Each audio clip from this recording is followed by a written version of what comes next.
Hey everyone, and welcome back to another video. So in today's video, I wanted to do a car tour for you guys. I've actually never done one of these. Actually, my Jeep Wrangler, I did show you guys little bits and clips of that, but I want to do a full-on car tour. I have a 2021 Chevy Suburban Z71, and I have not seen any videos on YouTube, like from any moms or anything, doing like a car tour. I mean, I've only ever seen the dealerships doing, you know, little bits and pieces of the Suburban. So yeah, I'm going to go ahead and talk to you guys a little bit about the gas mileage that I'm getting, and then I'm going to show you my setup with my car seats and stuff.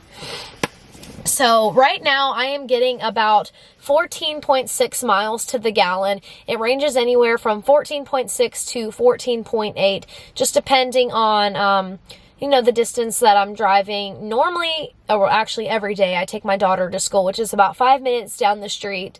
I've noticed that here, like recently, it's gotten really, really cold, and that's when my MPG has dropped down to 14.5. That is the lowest that I've seen it go. Aside from when I first got it, it was at like 11 or 12 miles to the gallon. And then obviously once I drove it more, that's when it steadily went up. Now, the best I've ever gotten is 15.2. I haven't had this car too long, so... And I've never taken it on any trips or anything, so I can only imagine it getting higher than that. But I'm just saying, everyday city driving, I'm getting anywhere between 14.6 to 14.8 is where it stays. But again, right now it's at 14.6. It costs about $70 to fill up. I mean, again, it's going to depend on, you know, your gas prices. I think right now gas is about $3.15 a gallon here in Yorktown, Virginia. And yeah, that's actually the most that I've paid since I've had it. And it is a 28-gallon tank. And it's really weird because I used to own a 2017 Chevy Suburban, and that tank was 31 gallons. And also, too, the gas mileage, this one gets 15.19. And then my other one, I think it got like 16, 21, or 22. And I mean, I did see a little bit of a difference compared to this one, obviously, because, like, I mean, the miles that it was getting, like, it was only like 1 or 2 more than this. But the gallon tank is what made the biggest difference. But, I mean, either way, it's not too far off, so it's fine. I mean, it's pretty much what I expected for a vehicle this size. But if you're definitely in the market for this vehicle, keep that in mind. It is a gas guzzler. And one thing I can say, too, is I drive my vehicle very mindfully. I don't accelerate too hard. I don't slam my brakes too hard. When I'm driving, I try to drive slower. I mean, obviously still doing the speed limit, but I drive it mindfully. I don't gun it or anything like that. And yeah, I've noticed that has helped a lot. I know that when my husband drives the car, it's completely different, and my gas mileage just goes down. But anyways, it is pretty good, so it is what it is for a vehicle this size. The other thing I wanted to talk about, this is the Z71, which is like their off-roading package. But as far as like the safety features go, it really does not include a lot.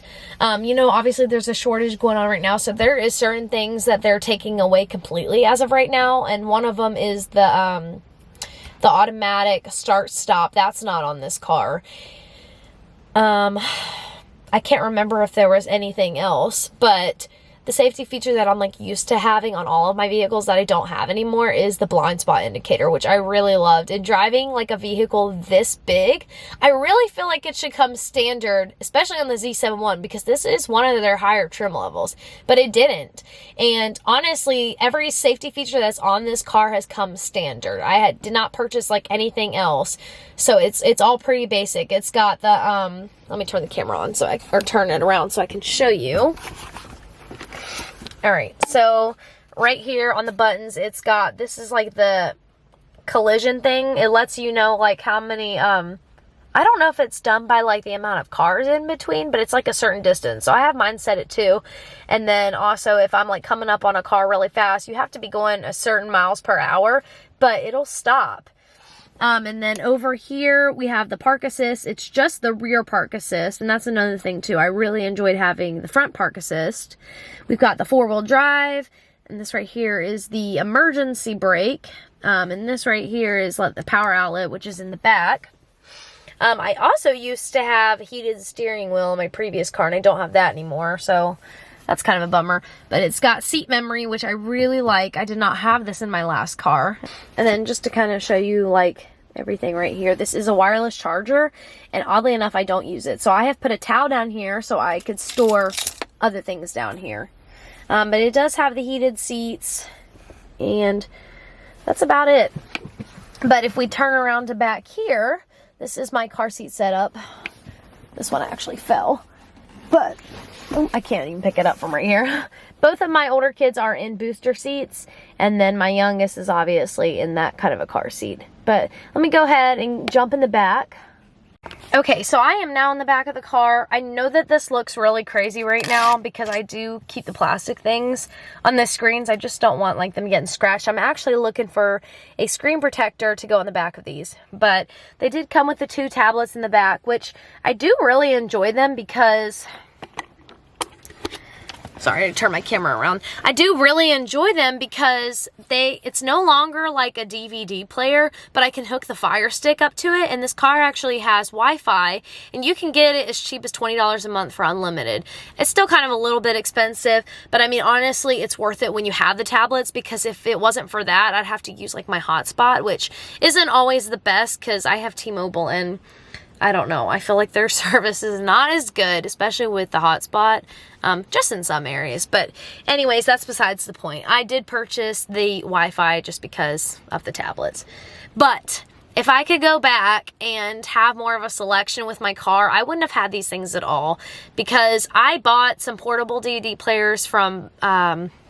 I think I got them from Best Buy, and they're actually in my husband's truck right now. But just those, I mean, honestly, they work fine. We don't go on road trips too much, but I would say that if you're somebody that does, or maybe you like live pretty far from like, I don't know, like Target, stuff like that, then yeah, I think that it would be worth to have it. But we never travel far enough to where I like need to put these on for the kids. But I would have definitely preferred the safety features, or the additional safety features, versus having these. But yeah, let me pick this car seat up, and then I'm just gonna scooch right here to the very back. This is where Callie normally sits, but back here you have, well, you have one cup holder, and then this is kind of like a little slot. You got a USB right here. I'm not sure what this little thing is for, but yeah, it's got that. And then the same thing on the other side. I'll show you guys one more thing before I take you to the outside of the car. It's got right here the power outlet, and that's what that button was for up front. So this is where I actually plug the Fire Stick in. I'm sorry if you can't see it, you guys, the sun's really bright, but there's the power outlet. It's got 2 USBs and then 2 HDMI, and that's also where I plug in the Fire Stick and then connect it down there. Then there's also the air conditioning controls right here. The kids got extra cup holders right here.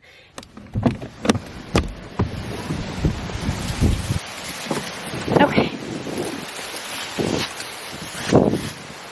So yeah, in the door right here, we just have this little compartment. My son just keeps his little mask in there. And then this right here, like I said, it's like a cup holder. I just keep water bottles right there. Same thing on the other side. And then it's the same thing on the driver door. All right, I'm gonna get back in here for a second because I wanted to tell you guys one more thing when it comes to the gas mileage. And I'm not saying that I'm right, and I'm not saying that everybody else should do this, but if I know that I'm going to be sitting somewhere for more than 3 minutes, I will turn my car off. Also, I never sit with my car in park. I've read a lot of different opinions on that, and I just really feel like it's bad for the transmission. Not only that, I mean, it's really bad to have your car idling for a long time anyways. But I mean, if you're going to do that, again, you might as well just shut the car off. And when I'm going through the drive-thru or something like that, like the red lights, I just keep the car in drive. I've read a lot of people say to put it in neutral because it helps save gas. And I mean, I'm sure that that is the truth in some ways, but if you think about it, a lot of the times when you're coming up to red lights and stuff, you're not stopped for that long. And I mean, honestly, putting your car in neutral is like a safety hazard. I mean, it doesn't give you much time to act if something was about to happen. But anyways, oh, and the glove box too. It's pretty basic, but I just keep crap ton of napkins in there. Oh, and then this compartment too. This right here is actually the sunglass holder. I really don't use it. The only thing that I've used it for is I've put my rings in here, like when I've washed my car. Other than that, that's it. The car has navigation. It also has Apple CarPlay and Android. Other than that, that's it though, guys. It's pretty basic. And the car was already pretty expensive, so I didn't want to, and it's not even that I had the option to pay for like additional safety features. That would obviously had to have been done whether I had ordered it or, again, this was like the only one that they had on the lot. But honestly, this is kind of the one that I had in mind. I really like the Z71 because it's got a different look to it. Let me step back outside and show you guys. And it is really cold, so I'm like getting out of breath right now. Okay, so this is how we bought the car. The only thing that we've done different to the car is we got the windows tinted. Not the back, but we did get the front. I think that I have a 15% on both sides, and then I have a sun strip on the front, which is a 0. But, yep, this is the Z71. As you can see, it's got the skid plate in the front, and then it also has the red hooks. And one more thing I'm going to show you guys is the trunk, because I really love this one feature.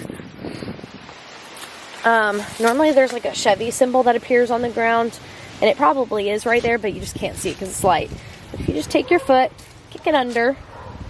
Okay, one more time. Just kick it under. Okay. Let me actually unlock the car. My keys are in the car, so maybe that's the only reason it's not working. Let me grab them. There's a couple ways that you can like open the trunk though. Let me show you that really quick. There is a switch up there. If you can see it, if you press that button, it'll open the trunk. And then of course underneath here, underneath right here, you've got the button.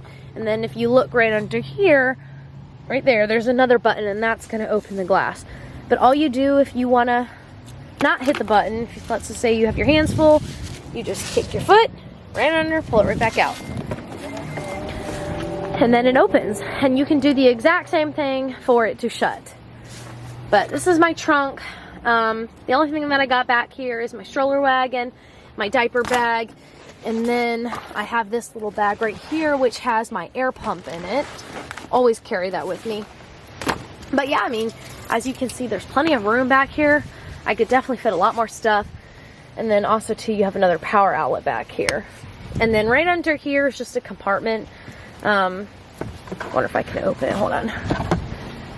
Okay, never mind. My thing keeps getting stuck, but it's actually really small back there. There really isn't anything that you can fit.